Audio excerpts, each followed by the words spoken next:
parce que visiblement, il pourrait utiliser de vieilles autorisations de prélèvement en passant par d'autres sociétés filiales du groupe. Bonjour à tous, c'est Stéphane, bienvenue sur la chaîne. Et malheureusement, ça continue. Aujourd'hui, nous allons plonger au cœur d'une affaire qui secoue la communauté en ligne, mais pas que, et met en lumière des pratiques commerciales plutôt inquiétantes. Il s'agit de l'entreprise SFAM qui tient les boutiques Upside Store qui prélèvent de façon abusive les comptes bancaires de leurs clients. Accrochez-vous car ce que vous allez découvrir pourrait vous surprendre. Alors commençons par examiner de plus près cette entreprise. La SFAM, qui est aussi appelée Indexa ou encore Sellside, elles font dans la fourniture de services en ligne tels que des sites web, mais aussi vente de smartphones ou encore des assurances. D'ailleurs, c'est leur business initial. Jusque-là, tout va bien, il n'y a rien d'anormal. Cependant, pour de nombreux clients, ces services sont accompagnés de frais non autorisés et des prélèvements excessifs sur leur compte bancaire. Avant de vous partager une vidéo qu'une chaîne de télévision belge a réalisée sur des clients mécontents qui sont même montés à Paris afin de rencontrer des dirigeants de chez Upside Store, je vais vous parler de ma propre expérience avec cette entreprise. Alors, en 2020, j'ai souscrit un contrat chez eux via la Fnac. En effet, j'avais pris un smartphone en location à la Fnac qui vendait aussi les services de Upside Store. Le vendeur Fnac m'a proposé le fait de pouvoir avoir un site web gratuit pendant un mois. Je lui ai répondu que je n'avais pas besoin de site web. Son argument pour que je signe a été de me dire que, comme quoi il y avait des ressources d'images importantes et gratuites, que j'en profite pour les télécharger, pour m'en servir comme je voudrais et de façon indéfinie. Alors, faisant des vidéos YouTube, je me suis dit que ça pourrait être intéressant de pouvoir avoir des images libres de droit. Donc, du coup, je signe. Cependant, dès les premières semaines, j'ai eu des prélèvements abusifs et même plusieurs par semaine. Je pète une pile et résílie rapidement mon contrat. Alors ça, je vous rappelle que c'était en 2020. À ma grande surprise, et comme des milliers de personnes, je vois des prélèvements de la SFAM reprendre en avril 2024. Un de 69,99 € et un autre de 29,99 € le même jour. Alors j'essaye de contacter la SFAM, j'ai finalement réussi à contacter quelqu'un de chez SFAM.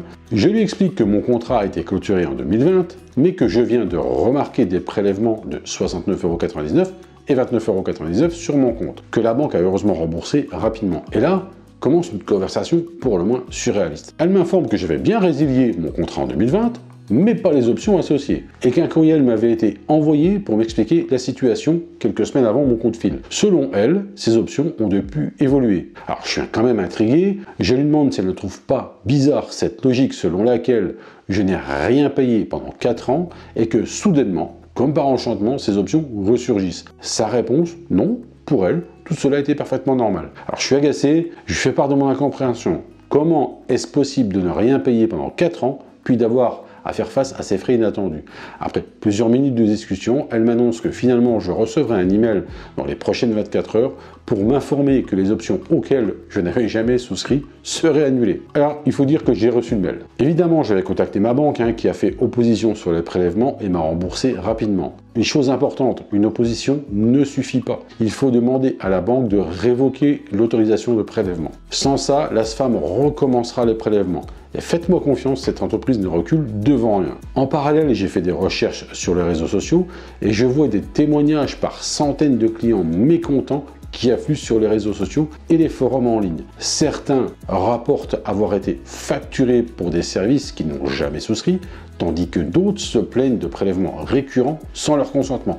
C'est pareil dans les deux cas.